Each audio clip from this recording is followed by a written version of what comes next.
Vamos então aos questionamentos, para depois a gente ir para uma abordagem finalizante.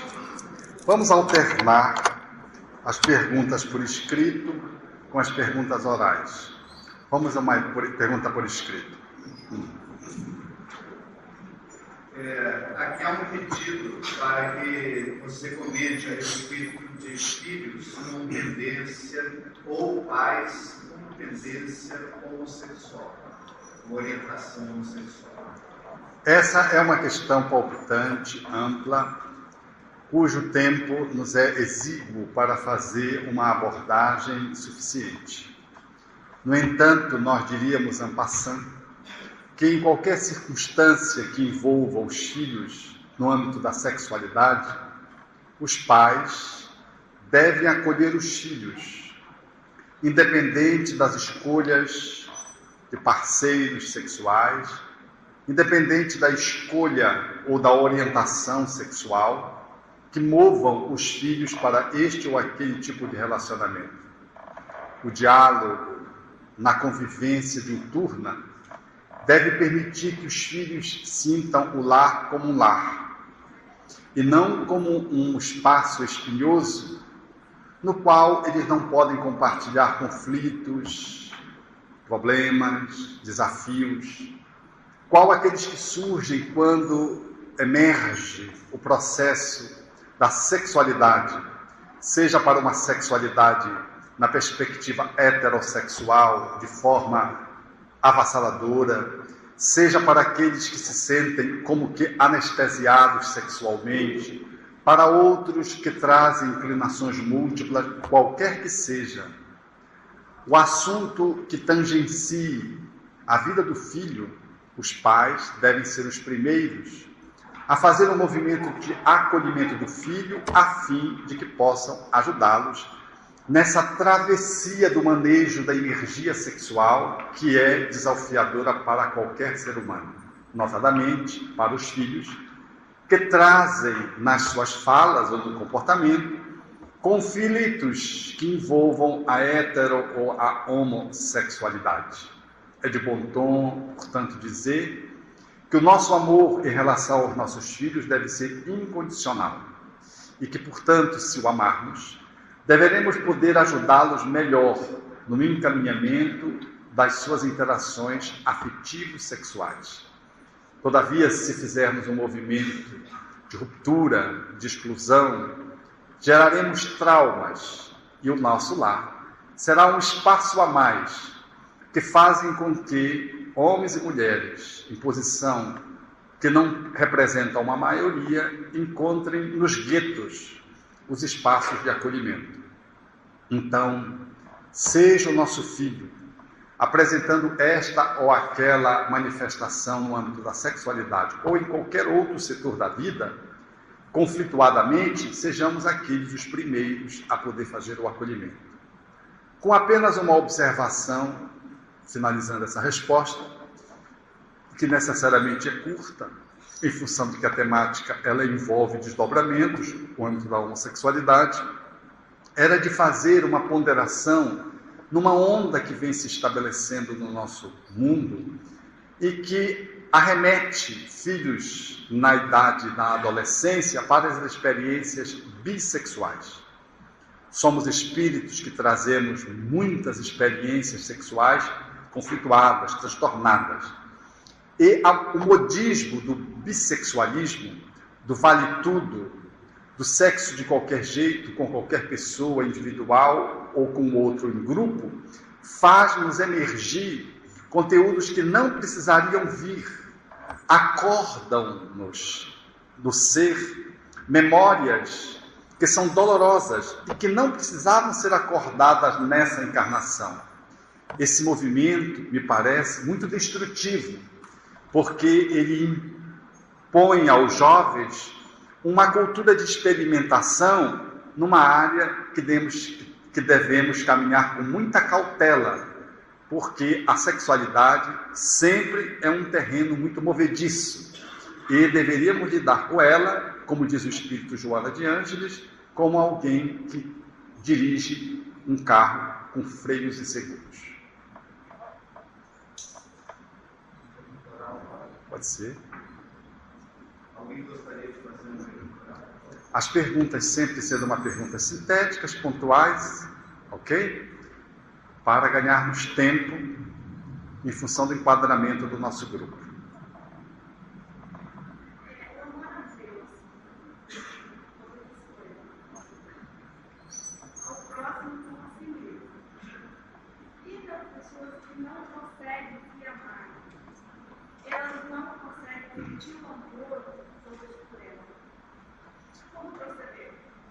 Amar a Deus sobre todas as coisas e ao próximo como a si mesmo, diz a nossa tradição judaico-cristã, e que resume a amorosidade nessa trilogia.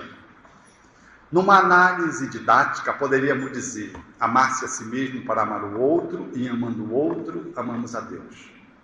Como propõe na sua extraordinária fala o espírito Rabindranath Tagore, quando descreve essa movimentação da amorosidade como uma trilogia na qual eu e você, conseguindo amar o outro, a partir do amor que você tem por si, você descobre o divino. Então, quando nós pressupomos que amamos a Deus, amamos o outro e não nos amamos, é que nós não amamos o outro. E nós não conseguimos amar a Deus. Ou o nosso amor a Deus e ao outro, ele revela na nossa manifestação o nosso desamor. Porque como nós somos conosco mesmo, nós somos com o outro. Se você levantou de bom humor, por exemplo, você não consegue entrar no elevador e tratar uma pessoa mal, porque você está de bem com você. Se você acabou de ter uma notícia de que você foi premiada na cena, ou que você ganhou um filho, ou que você foi promovida no emprego, ou que você passou num concurso, quem passa pela sua frente ganha um sorriso de graça, ainda que venha de mau humor, porque você está bem. Mas se você tiver com cólica menstrual, mulher, ou com diarreia, cólica intestinal, homem, e entrar no elevador, por mais que você queira, você não vai conseguir sorrir com a mesma espontaneidade. O vizinho pode ver você sorrindo e vai dizer: engraçado, que está diferente hoje. Porque você está acometido por uma dor. E você não consegue revelar isso adequadamente, ainda que afivere a máscara social da boa convivência. De modo que é uma ilusão eu pensar que eu amo o outro e não me amo.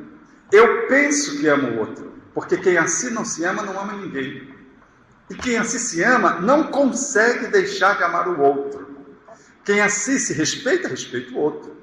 Quem não viola o seu corpo, não viola o corpo do outro.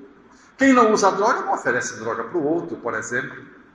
Quem estabelece uma relação consigo própria de autovalorização, enxerga o outro como um ser portador de possibilidades valiosas. E essa manifestação de auto-amor se revela no divino.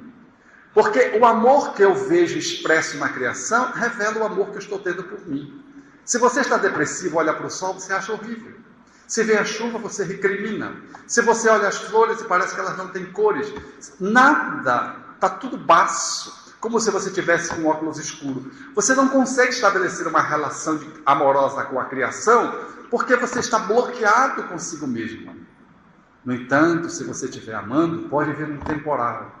E você olha o furacão e diz: que belo fenômeno da criação. Ainda que este temporal possa ameaçar circunstancialmente a sua segurança. Se você está bem, ainda que chova como chove habitualmente em Belém todas as tardes, a pessoa amante acha linda aquelas chuvas da tarde. Todas as tardes chove, aqui chove, olha, chove, não molha, uma chuva fina. Então você acha lindo a chuva e faz poesia com a chuva. Mas se vem o sol, você adora o sol. E se vem o calor, que bom que faz o calor, porque eu não preciso usar roupa tão fechada. E que bom que eu fazendo calor, eu não preciso nem frequentar a sauna, eu já vou fazendo o meu emagrecimento natural. Você amando, você descobre motivo para enaltecer a criação de todas as formas. Porque o amor nos faz nos relacionar com o divino expresso nas pessoas e na natureza por extensão, outra que não a humana, de uma forma a levar o seu encanto. São os seus olhos que fazem o mundo, não é o mundo que faz os seus olhos.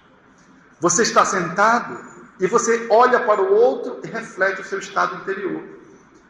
O outro pode ser uma pessoa esguia, sarada. Se você não está bem, você olha e não enxerga a beleza. Mas se você estiver bem, você olha uma pessoa franzina, que está desnutrida, caminhando, e você diz, engraçado, como ser humano, ele é fascinante no seu movimento de expressão.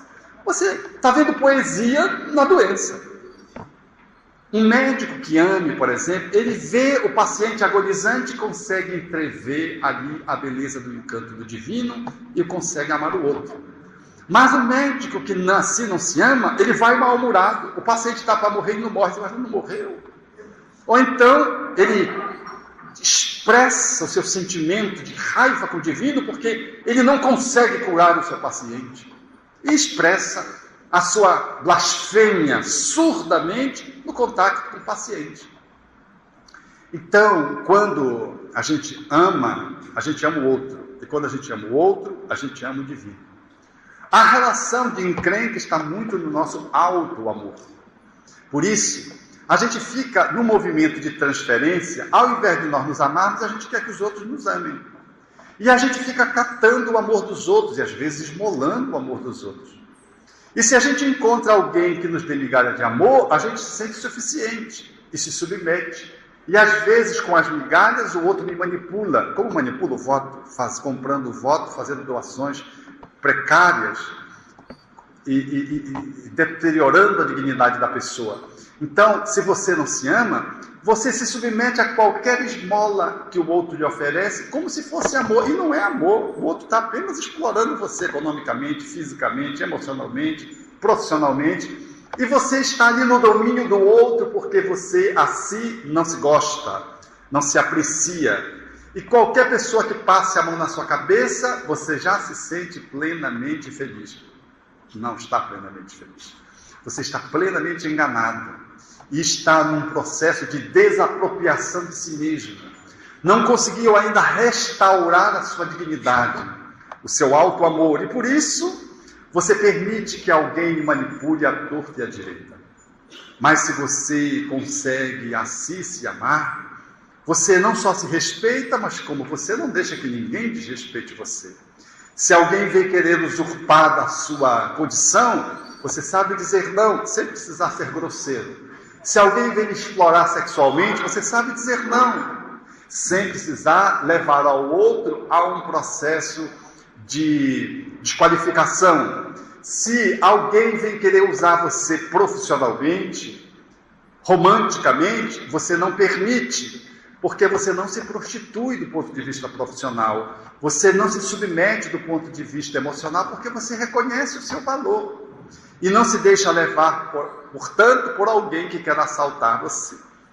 Aquele que assim se ama e que se bem quer, naturalmente, portanto, ele sabe selecionar as suas relações, a sua movimentação social, e sabe encontrar aonde estiver o divino, presente no outro, porque presente em si mesmo, e presente na criação. E aonde vai, na plenitude desse amor que se engrandece, fala como Francisco de Assis fazia, encontrando em tudo e em todos a manifestação do divino, mesmo na fera bravia, mesmo na enfermidade, mesmo na doença, mesmo no corpo já enfermo, ele conseguia ver o divino.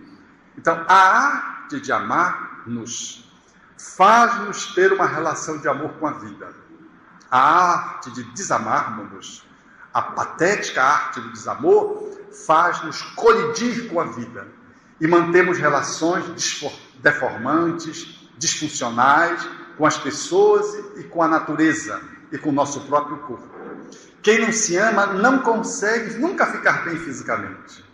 Se tem recursos, vai para cirurgias plásticas corretivas, não tem nada que corrigir. Às vezes a pessoa é bela e o médico plástico, ele já sabe, ou da medicina estética, ele já sabe que aquela pessoa é perturbada, ele logo encaminha para o psicoterapeuta, porque ela não está precisando de botox, de Restylane, de silicone, de bisturi, ela está precisando de terapia, arrumar a alma, porque tudo que ele ajeita nunca fica bom, porque quando a gente não está bem, nada está bom, a gente reclama de tudo, e está tudo do jeito, e a pessoa é jovem, a pessoa está bem postada, mas tem uma dobrazinha surgiu uma celulite micrométrica na reentrância da batata da perna junto ao joelho. E se não tirar aquela celulite, a pessoa vai se matar.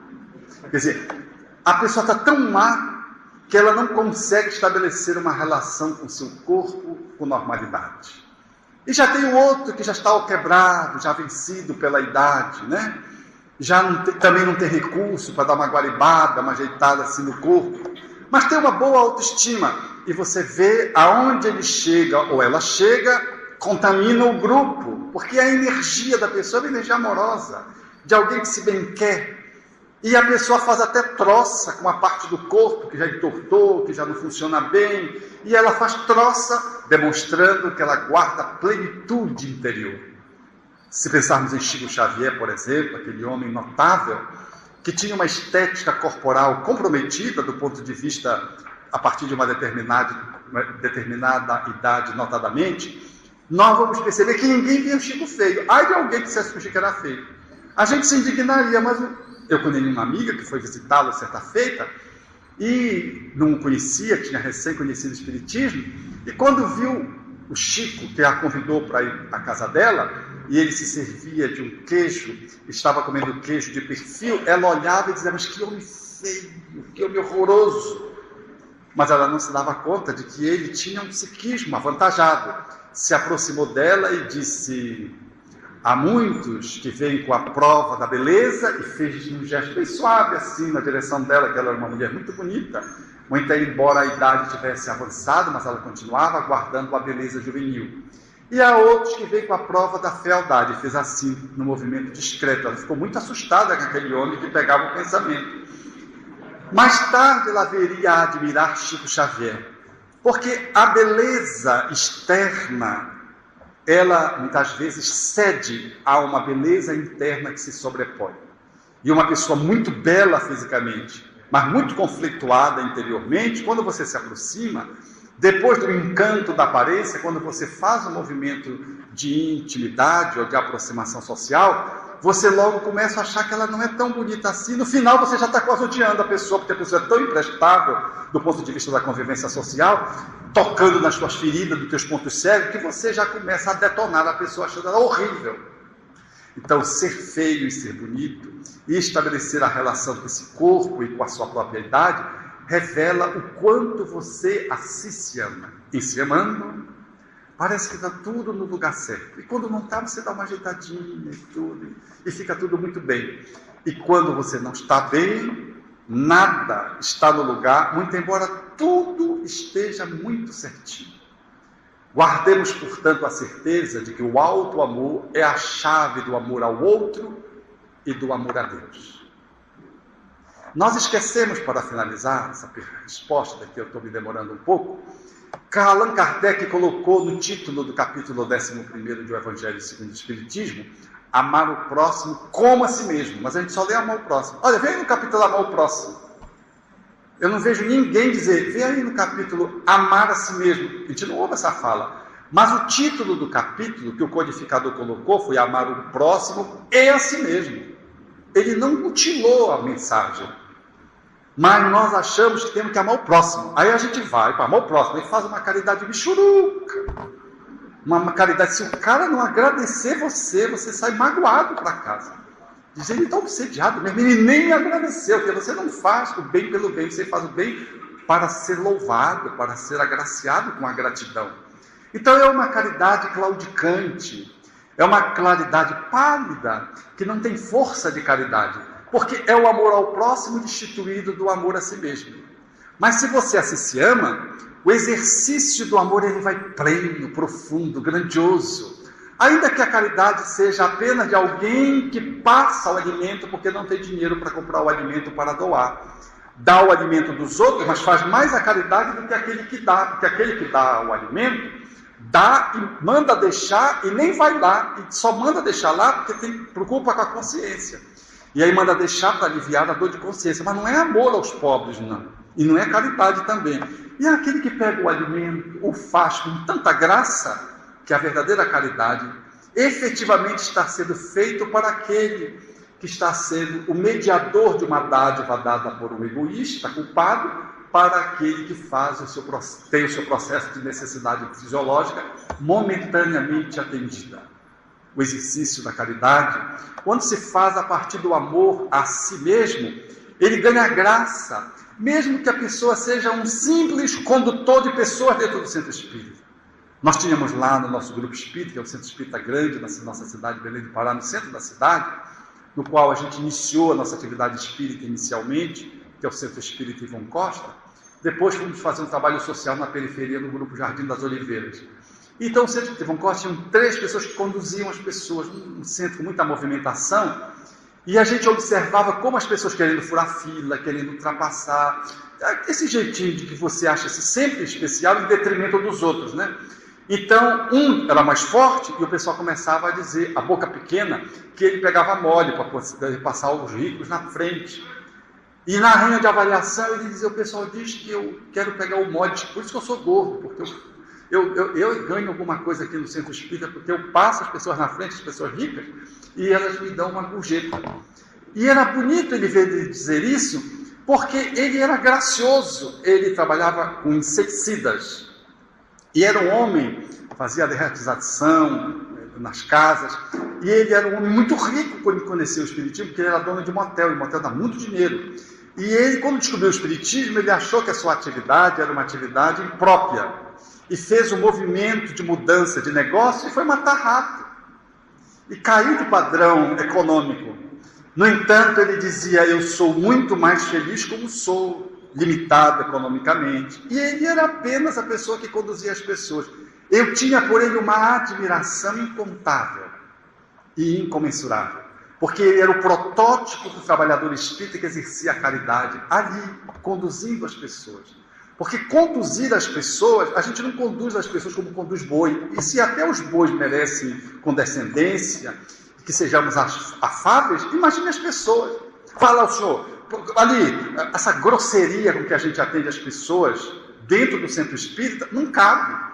Então, a forma como você conduz uma pessoa atrapalhada que quer furar a fila, a gente vai com ela e diz, eu noto que você está um pouco com pressa hoje, quer dizer, todas as vezes ele está com pressa, né? Ele é a pessoa que todo lugar que chega, subtrai o lugar dos outros, procurando roubar, ganhando aquele lugar para si mesmo. A pessoa vai numa abordagem educativa, faz uma abordagem mansa, porém, colocando a pessoa na posição do respeito às regras, sem precisar que a pessoa se disponha com ela, e o faz com caridade. No nosso grupo Espírita Jardim das Oliveiras, as pessoas vão deixando os carros estacionados dentro do grupo. E tem os trabalhadores voluntários que ajudam as pessoas a armazenar os carros, estacioná-los, de modo a que caibam mais carros. Vocês não imaginam de agressividade que tem, porque alguém quer colocar embaixo da árvore e não no sol onde ele está conduzindo. Como se alguém tivesse o direito de ficar embaixo da árvore e o outro não. Mas aí, a pessoa que quer botar embaixo da árvore, habitualmente, se coloca no sol, xinga o trabalhador que é apenas um voluntário. E é um voluntário que tem uma deficiência física. E ele, portanto, o trabalho dele é duplamente valoroso, porque ele se movimenta com uma deficiência física para ajudar as pessoas que têm uma movimentação tão boa que tem até carro e pode alocar os carros de uma forma adequada. E ele não. Ou a pessoa xinga ele e põe no sol, ou então põe embaixo da sombra e a ver navios, não reconhece como se fosse um espírito desencarnado. Não o vê. Eu fico olhando aquele cuidador do estacionamento e fico admirado de ver como ele o faz, com presteza, sempre sorrindo, mesmo quando as pessoas são agressivas, mesmo quando as pessoas o ofendem. É o exercício da caridade. Ninguém sabe, mas ele ali é um valoroso trabalhador espírita, fazendo a caridade, ajudando as pessoas a estacionar, atendendo bem as pessoas. Quando chove, e Belém chove dia sim, dia também, ele vai com o guarda-chuva dele ajudar as pessoas a saírem dos carros para que não peguem chuva. São pequenos gestos que demonstram quanto a pessoa está bem consigo mesma e quer que as pessoas fiquem bem com o outro. Esse trabalho do exercício da caridade, vertendo o amor que você tem por si mesmo, Foi o que fez com que Anália Franco se configurasse como uma grande benfeitora, além de ser um espírito de vanguarda no gênero feminino na época, quando encarnada, atuando em várias áreas culturais. Na assistência, no exercício da assistência, ela era valorosa. E conta-se, certa feita, atendendo uma senhora oferecendo a sopa quente, a pessoa então pegou e jogou a sopa no chão.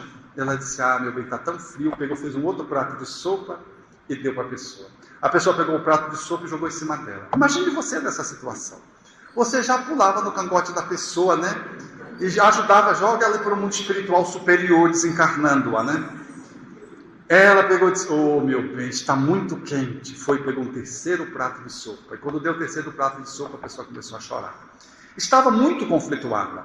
Tratando-a com amor, Anália Franco, ela reagiu e foi caminhando os 2.000 passos, ou pelo menos exigindo, na caminhada de 1.000 milhas. E Anália Franco foi e conseguiu dobrar o outro. É o exercício da caridade. A gente faz. Se o outro não faz, a gente fica aí também, né? A nossa caridade ela é tão limitante que ela é quase matemática. É 1 para 1, 2 para 2, né? Nós não temos a capacidade de mostrar a outra face, de ir além. Porque a gente acha que se fizer isso, a gente vai ser besta. Depende do conceito que você tem. Se você está sendo deixado usurpar, aí você está sendo bobo. Mas se você o faz com consciência, sabendo que o outro tem um conflito e você o faz com maestria, com elegância espiritual, você está fazendo a caridade, está marcando o outro com uma atitude nobre. E mais dia, menos dia, aquela semente que você joga naquele coração, naquele dia ou em outro, haverá de germinar. Mas se não germinar logo, não importa. Você terá se tornado uma pessoa melhor, porque conseguiu ampliar a sua capacidade de amar. Eu me alonguei nessa, não foi? O expositor não gosta de falar. Geralmente, as meninas amadurecem mais rápido que os meninos. Isso está ligado à educação que damos aos filhos? Há um componente hormonal, cultural, que favorece que as meninas possam amadurecer, pelo menos do ponto de vista fisiológico e anatômico, na frente dos meninos. Então, as alterações hormonais ensejam que o gênero feminino ganhe uma performance física que lembre mais a mulher do que o menino um homem. No entanto, emocionalmente, isso varia de acordo com o tipo de espírito reencarnado e com a educação recebida. Porque há mulheres bem formadas de 30 anos que têm a cabeça de 15, emocionalmente. E há meninos de 12 que têm a maturidade de 20. São meninos do ponto de vista corpóreo, mas têm uma maturidade do final da adolescência. Então isso varia de conformidade com esses elementos variáveis que entram no processo da conformação da adolescência, quando a criança deixa de ser criança e vai amadurecendo para ser um adulto.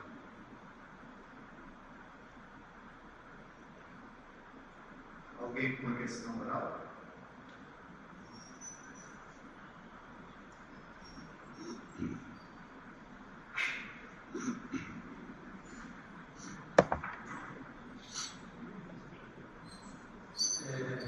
Pais separados, a criança leva o amor do pai e da mãe, e do padrasto e da madrasta. Será também o mesmo amor, ou vai ter que construir tudo de novo? O exercício do amor revela a qualidade da alma. Há pais que amam às vezes precariamente, e surge um pai substituto que consegue se sobrepor ao lado de um pai consanguíneo. Há padrastos e há madrastas que desenvolvem a função de co-paternidade e co-maternidade com muita maestria. E se tornam cúmplices dos pais num trabalho educativo. Tudo, no entanto, está relacionado à maturidade do espírito. Quanto mais maduro é o espírito, ele se sobrepõe às dificuldades, às limitações. Ele não circunscreve o amor parental se veio do bucho dele, do bucho dela.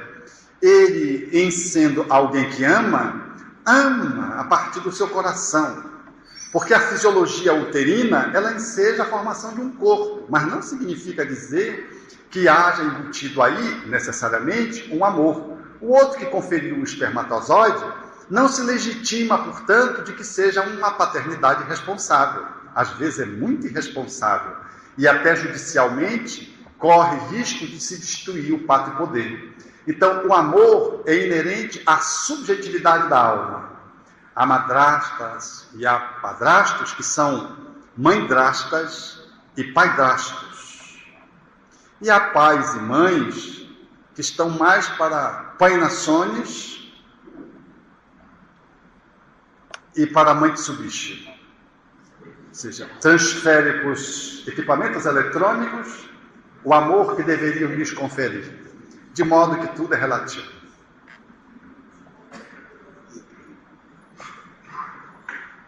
O que dizer de pais com condições financeiras que entregam seu primeiro filho à avós e o perdem novamente com 3 anos de idade?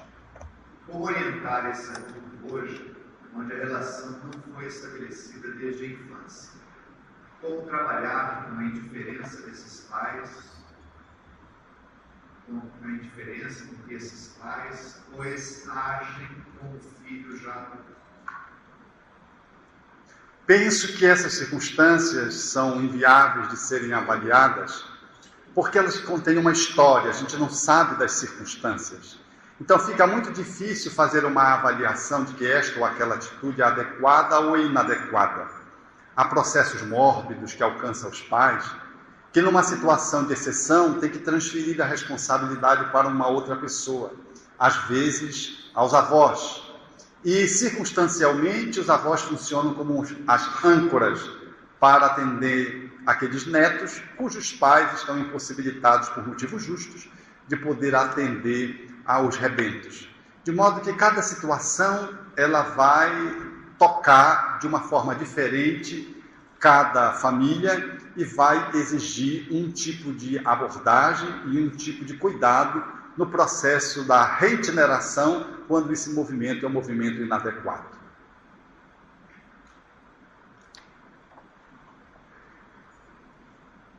Quando, depois de mais de 40 anos, se sucedeu após a Segunda Guerra Mundial, na década de 90, Oprah Winfrey, a maior comunicadora americana negra, cujo programa é de audiência incomparável dentro dos Estados Unidos, fazendo menção ao Dia dos Namorados, receberia o casal que estava ali como exemplo de amor que sobreviveu às agruras, às intempéries que a vida traz.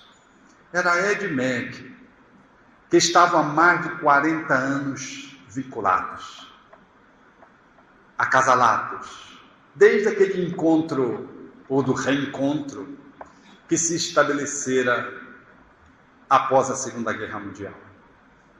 Ele dizia: ela me salvou, lançando-me maçãs vermelhas. E ela dizia para ele, e ele, a comunicadora e ao público, me libertou todos os dias, me conferindo um amor cotidianamente. O amor, às vezes, guarda experiências de superação que nós não podemos avaliar. É capaz de poder suplantar dificuldades incomparáveis na esteira do tempo em cada encarnação. Nesse mesmo casal, no contraponto, nós vamos ver lá aquela mulher que viu-se apaixonada pelo seu amigo e que não se dava conta disso. Depois de realinhar-se interiormente e perceber a sua imaturidade emocional, porque o seu amor estivera a serviço do egoísmo e não a serviço do Deus interno, do Cristo interno, ela reaprumou-se, pôde estabelecer a liberação da mágoa que estava do amigo, que se lhe tratara de uma forma fria e de uma forma muito rude até em alguns momentos, para entender que ele era uma alma que estava bem com ele próprio e de que, percebendo a sua aproximação inadequada, estabeleceu o movimento que o amor faz quando ama. Sim, sim, não, não. E pôde proteger aquela relação. A partir daí, esses dois companheiros militantes do movimento espírita haveriam de trazer grandes contribuições. Ele na regência de uma instituição e ela num filho braço daquela instituição, na periferia da cidade onde ela vive, desenvolvendo um trabalho fantástico junto às famílias miseráveis. Mais tarde ela dizia: incrível, como a vida nos proporciona determinadas esquinas que não tivermos muito atentas, corremos o risco de perder o rumo da nossa caminhada. Agora, eu e ele estabelecemos um relacionamento de autêntica amizade, porque efetivamente somos companheiros de doutrina e somos trabalhadores da causa.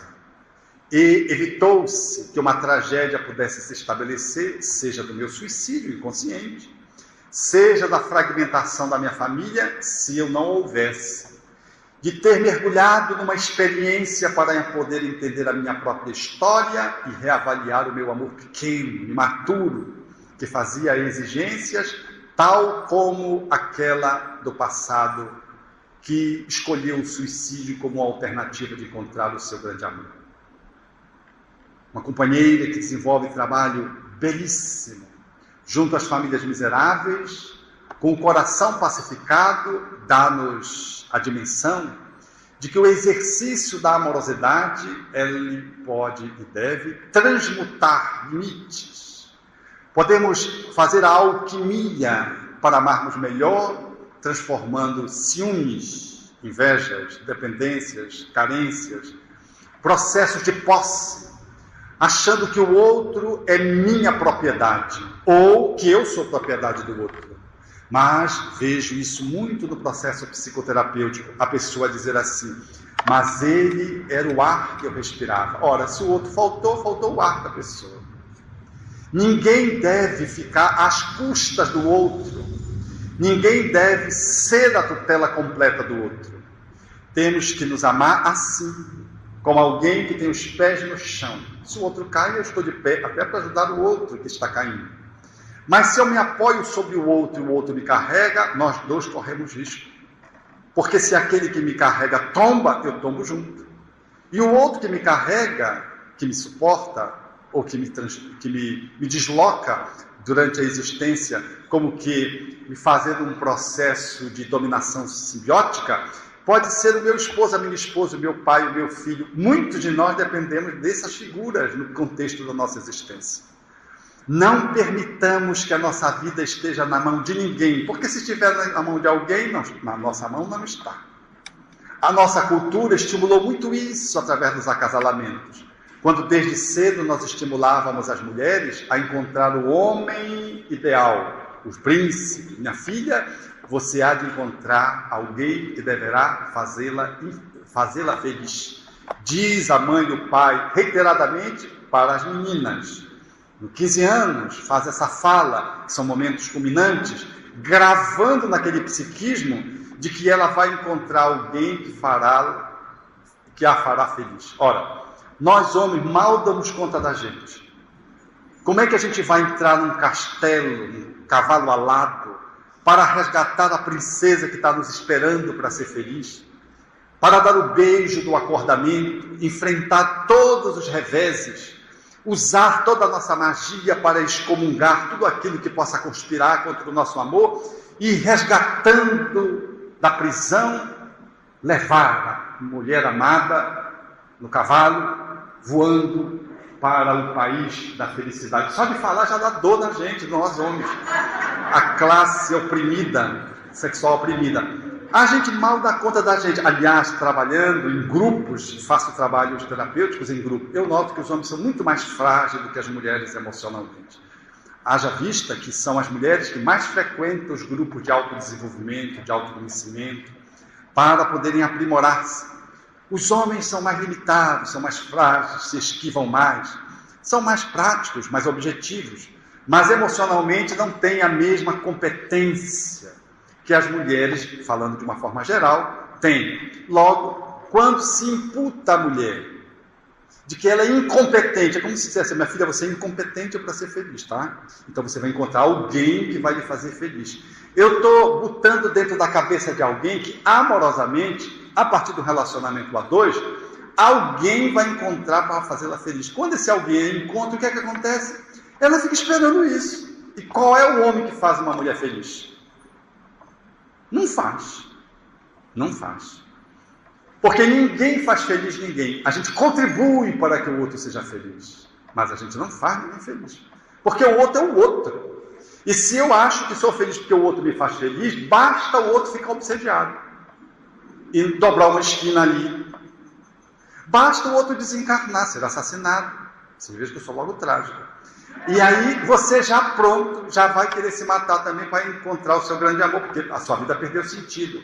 Não delegue a ninguém a propriedade de administrar a sua própria vida e o amor que você deve nutrir por você mesma na direção do mundo.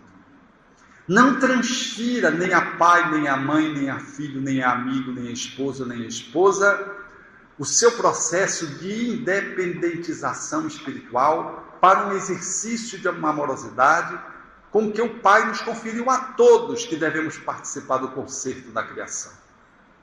Todos somos chamados a um exercício de amor nas suas múltiplas expressões, com a finalidade de podermos caldear os nossos sentimentos na modelação do amor universal, do amor crístico, do qual estamos ainda muito distantes.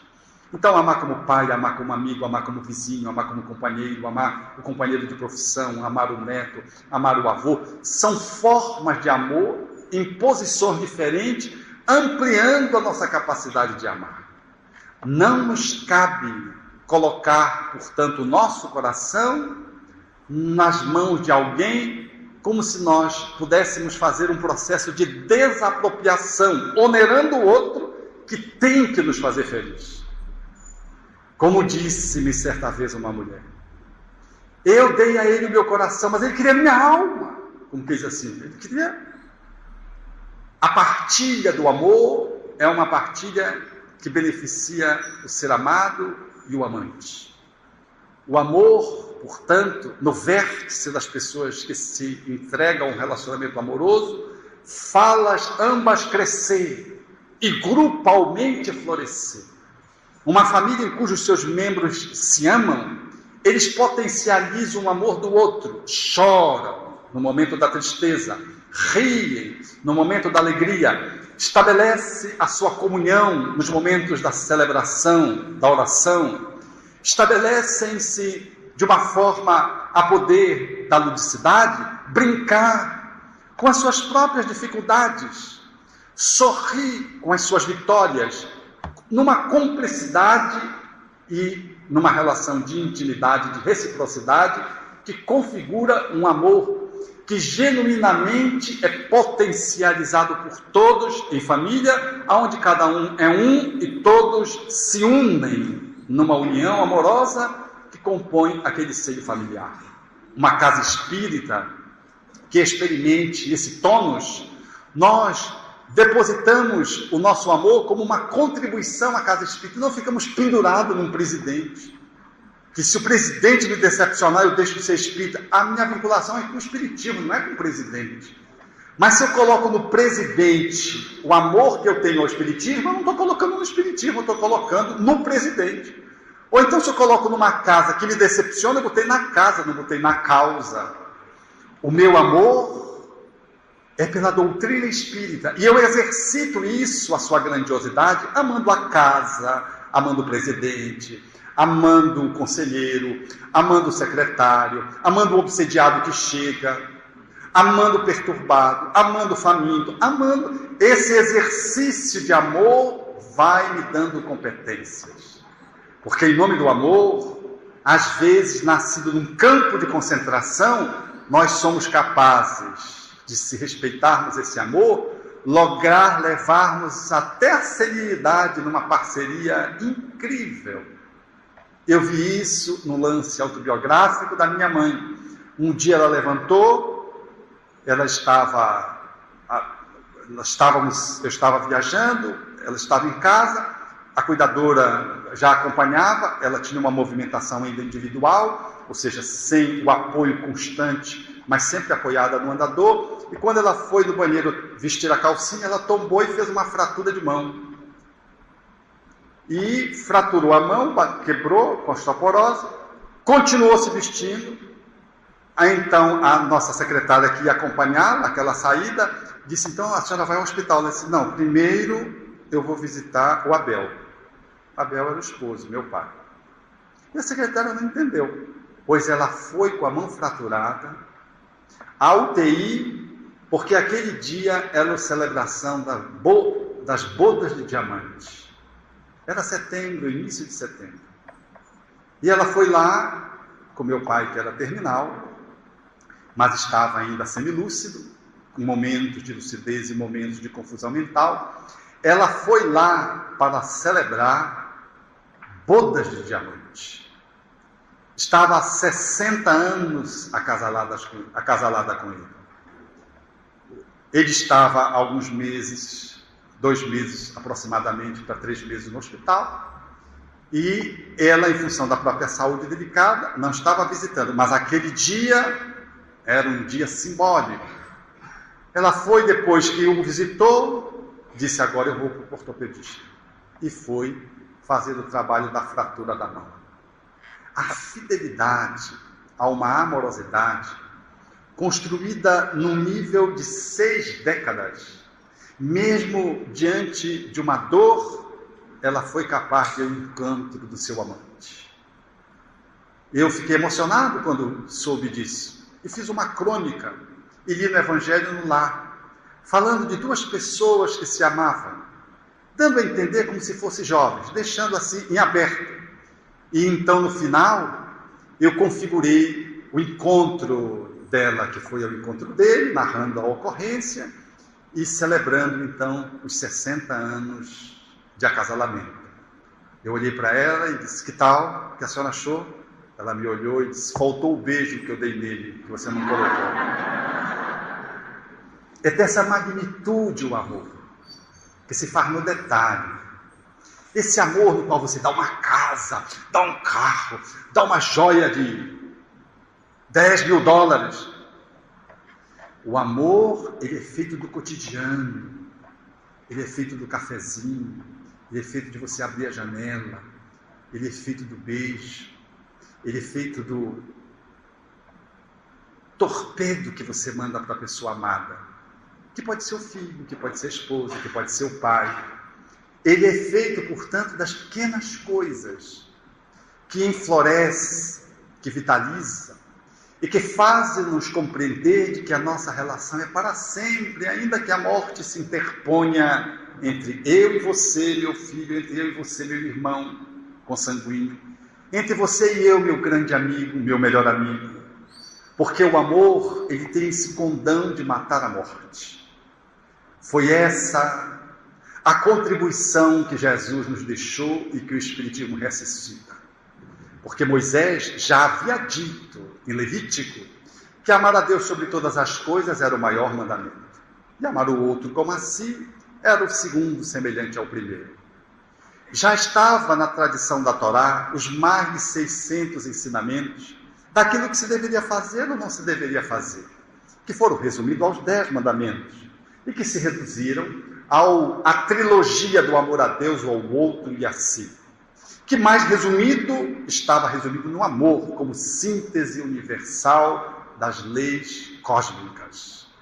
Jesus foi o homem mais performático que pôde experimentar esse amor, estando conosco e lecionando-nos a como, mesmo sendo humanos, nós podemos trazer a divindade para a nossa existência corpórea, amando profundamente, e chegando à ousadia que dizer de que declinar, favorecer, expressar, de que o amor ao próximo, ele chegava ao desplante de amar o inimigo.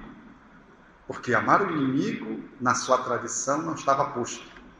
2000 anos depois, até hoje, nós temos dificuldade quando a gente pensa numa pessoa que se coloca na posição do nosso adversário, do nosso inimigo.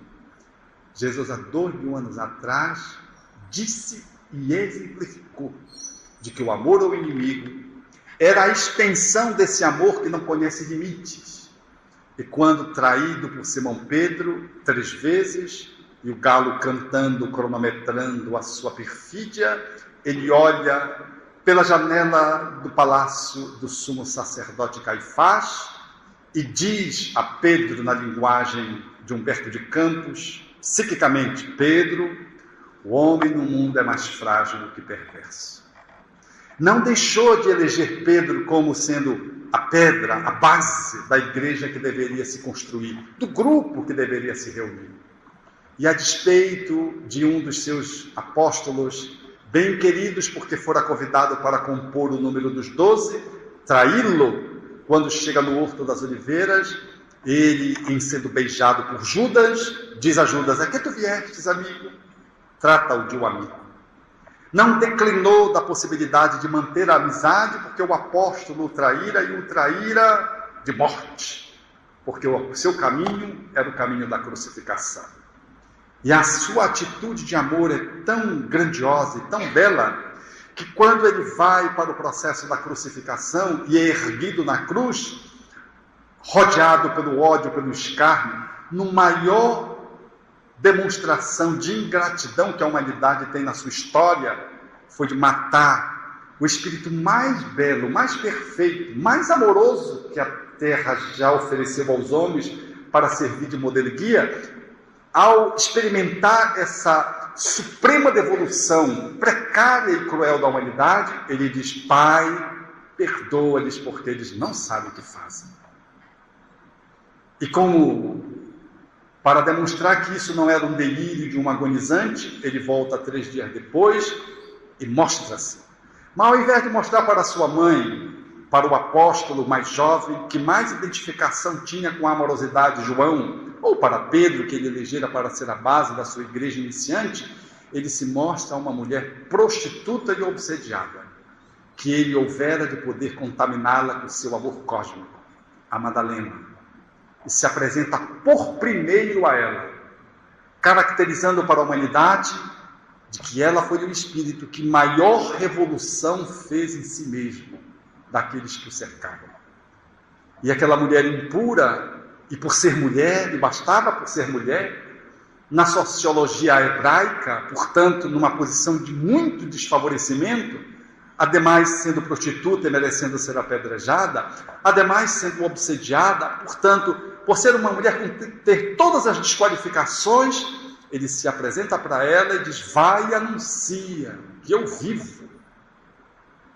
Mesmo sabendo que ela iria e não encontraria acolhimento naqueles que a ouviriam. Apenas a mãe, Maria, deveria encontrar ressonância quando ela anuncia que Jesus vivia. E esse homem, para configurar de que o amor não tem tempo, não tem lugar e não está circunscrito ao corpo, surge várias vezes, a diversos momentos, inclusive aos mais matemáticos, pragmáticos, objetivos, que querem provas contundentes, Tomé, exigindo tocar-lhe as chagas. Mesmo a esse, Jesus cede como cede ao cientista que quer o fato. Toca, Tomé, mas bem-aventurados são aqueles que não precisaram ver para crer. Tomé vai, vê e toca. Este homem incomum, que superou todos os tempos porque exerceu uma amorosidade ainda difícil de ser compreendida por nós. Jesus não é um substantivo, Jesus é um verbo, pela sua capacidade da amorosidade, com tanta plenitude com que ele pôde viver conosco. Haveria de dizer que ele estaria conosco até o fim dos séculos do mundo. E que ele enviaria um outro Consolador, que que deveria reeditar as coisas que ele havia dito, ampliar coisas que ele não poderia dizer. Vem o Espiritismo e nos devolve Jesus na sua grandiosidade, na sua pureza, na sua competência amorosa, e nos dá ensejo sem nenhum misticismo, sem nenhum ocultismo, sem nenhum processo de complexidade estranha, que possamos reexperimentar esse amor, tomando como referência o Cristo, para sairmos do ponto onde nós estamos, para darmos o próximo bom passo, o próximo pequeno bom passo, na nossa caminhada amorosa, na relação com aqueles que nos seguem, caminham conosco, seja um filho, exercitando o desapego, seja um parceiro, dando-lhe a oportunidade de ser ele, seja nós mesmos assumindo a nossa condição de seres que somos, independentes do ponto de vista da nossa relação afetuosa com os outros, não estando pendurados em ninguém, mas sempre numa posição de socializantes do processo amoroso, dando-nos as mãos para podermos seguir mais seguramente, apoiado por quem está mais à frente e apoiando quem está mais atrás, porque assim é a escada da amorosidade. E podermos viver esse amor fascinante, que deverá fazer-nos pessoas melhores a cada dia. Porque o amor, se ele pede passagem, ele nos enseja a experimentar aquilo que mais nós desejamos, que é a plenitude.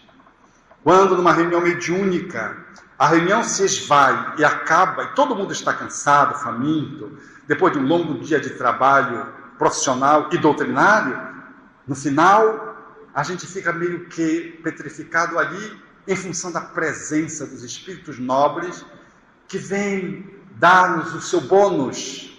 E a presença deles, ela é tão fascinante que ninguém quer levantar da cadeira, todo mundo fica ali meio que imobilizado. E a gente não sabe explicar essa mágica, essa hipnose, como que, na verdade, é a presença do amor, que quando chega, ele estabelece uma psicosfera que nos empapa, que nos impregna e que nos dá a condição de podermos superar a fome, esquecermos o cansaço, e termos vontade de continuar conectados com ele. Foi por isso que Simão queria montar as tendas após a transfiguração do Tabor. Montarmos as tendas, mas a proposta de Jesus não era montar tendas, era ir a Jerusalém, é viver. Porque viver é a melhor forma que temos para poder trazer esse amor que temos intuitivamente, a sensação de que chegaremos lá, e concretamente, nesses momentos que os Espíritos nos envolvem, nós temos a convicção de que só pelo exercício do viver e do experimentar esse amor, saindo desse pequeno lugar onde nós nos encontramos para qualificar a nossa amorosidade, diminuindo as impurezas que impregam no nosso amor, só isso será capaz de nos permitir vivermos o amor cada vez mais plenificante e sentirmos-nos felizes aonde estivermos, com quem estivermos, e sentirmos-nos felizes a despeito das adversidades, sentirmos-nos em paz pelo amor nutrido, compartilhado, oferecido, mas que brota das nossas entranhas, filhos que somos da divindade, como uma flor que se abre, e quando ela se abre, ela perfuma quem passa ao lado, mas ela perfuma-se primeiro, porque é dela que emerge o sentimento da amorosidade. O aroma lhe perpassa, por ser intrínseco. Por isso, encerrando o nosso encontro ligeiro de que o amor pede passagem, nós finalizaríamos lembrando Rabindranath Tagore, quando, poeticamente, através do Divaldo Franco, consegue fazer uma síntese admirável da amorosidade, significando, portanto, de que o amor, mesmo naqueles peregrinos que buscam em Deus a divindade, só o encontram quando se encontra encontrando o outro, porque aí encontra os três. Diz Tagore: Procurei-te desarvorado e triste pelas terras distantes, em loucas aventuras com os outros, sem conseguir encontrar-te. Aonde chegava a minha ansiedade, deparava-me com as marcas dos teus pés no chão. Cobri os meus sonhos de angústia, dilacerando todos os meus sonhos em vãos movimentos para te encontrar. Exauri-me sem resultado feliz e detive-me vencido. Um dia, defrontei-me com 2 estrelas que se apagavam nos olhos de uma criança abandonada e amei-a. A sua voz sem palavras e a música da sua necessidade fizeram-me encontrar nós 3, o próximo, a mim e a ti, soberano Senhor da minha vida. Não cesses de cantar, ó brisa ligeira que passeias pelo vale. Nem interrompas o teu curso, ó água transparente do regato. Toda musicalidade que embala a natureza faz-se partitura para que o cantor destrave a voz da sua garganta e inunde um mundo de harmonias. Obrigado.